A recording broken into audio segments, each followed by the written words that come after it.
So you want all of relativity, right? All right. T minus 10, 9, 8, 7, 6, 5, 4, 3, 2, 1, 0. Ignition. Liftoff. Liftoff. 30 minutes after the hour. If you were to have a friend of yours hop in a spaceship and head down towards a black hole, you would see their clocks freezing. Time would be stopping as they approach the black hole. Whereas your friend on the spaceship wouldn't see the clocks changing. They would feel that time was just passing as it always had for them. Now that's the sort of thing that happens with extreme gravitational fields. For the weaker distortions of space and time that's caused by the mass of the Earth, it only leads to a much smaller change in the rate of clocks run. But a clock in an airplane actually runs at a different rate from a clock here on Earth. And the GPS satellites, the clocks on the GPS satellites run at a different rate from clocks on Earth. And if you didn't take that adjustment into account when calculating your position, the GPS satellites would actually predict a position that was out by hundreds of yards. So there isn't an absolute, we don't have a sense of an absolute notion of time. Every night, Layla gets a bath before bed, and when she's kind of done, or we want her to wrap up, we say, Layla, it's time to pull the plug. It's time to get out. Every single time we say, okay, it's time to pull the plug, she says, 1 minute. and then it can be 15 seconds or 5 minutes later, and we'll say, okay, it's been 1 minute, and she's like, okay. I think the minute is a lot longer for Layla than it is for us.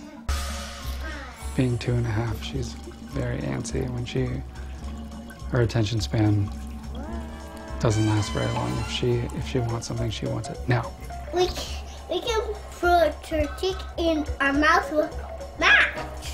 Okay. 1, 2, 3, 4. What color is this? 5, 6, 8. Now let's try 1, 2.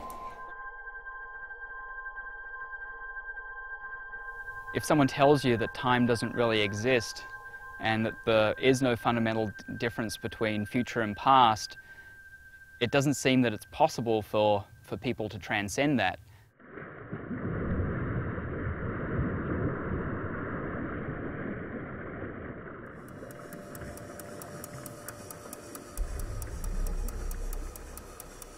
Working here at Highgate, everybody's perception of time is different. I have residents who are definitely stuck in the era of when they could be 9 years old on up. It's not about you and your moment, it's about them and their moment. And their moments are very, very real.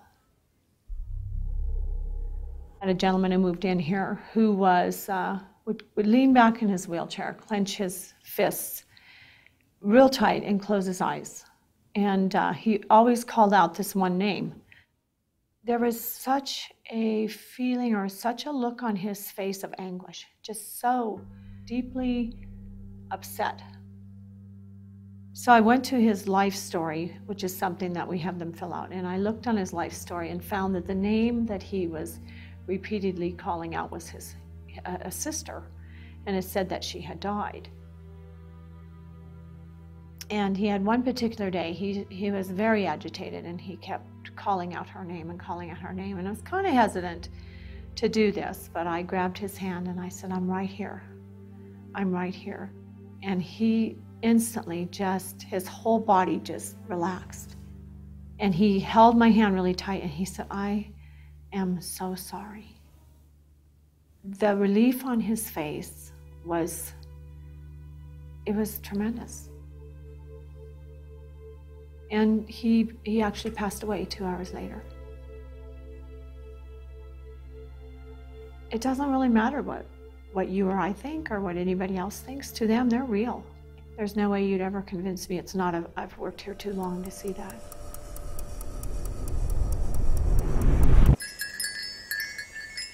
So the fundamental laws of physics govern the interactions of particles, little particles, and then the forces that those particles interact with, those forces have no notion between future and past.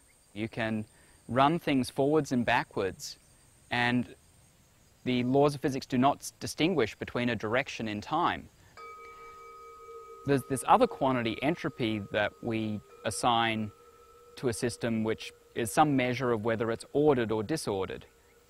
And that does actually provide a clock as well as an arrow, because we, on average, are seeing things tend from order to disorder. If I had a collection of blue and red balls and they were bouncing around in a box, at any moment you would typically expect to see the red and blue balls all just intermingled. But if you were to see the red and blue balls where all of the red balls are on one side of the box and all of the blue balls are on the other side of the box, you would see that as being a somewhat different arrangement and think of it as being more orderly compared to them all scrambled together. And this measure of entropy would say that when the red and blue balls are all intermixed, the system has a higher entropy. If you think about it though, what if you were colorblind? Now you can't tell the difference between the red and the blue balls. So this state when all the red ones are on one side and all the blue ones on the other, bouncing around like that, is no different from when they're all mixed if you're colorblind. So then you wouldn't actually notice there was any entropy difference to those two states. So it's because we've adopted a definition of what we mean by ordered and disordered that there is even a notion of entropy. I mean, if you could keep track of the motion of every molecule in the universe, then you would see a completely time-reversible picture of the universe. It's only because we can't keep track of everything. So it's a measure of our ignorance, in a sense.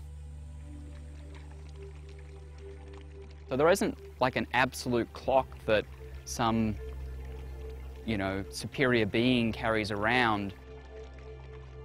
I'd have to just say time is what each and every one of us perceives it as being.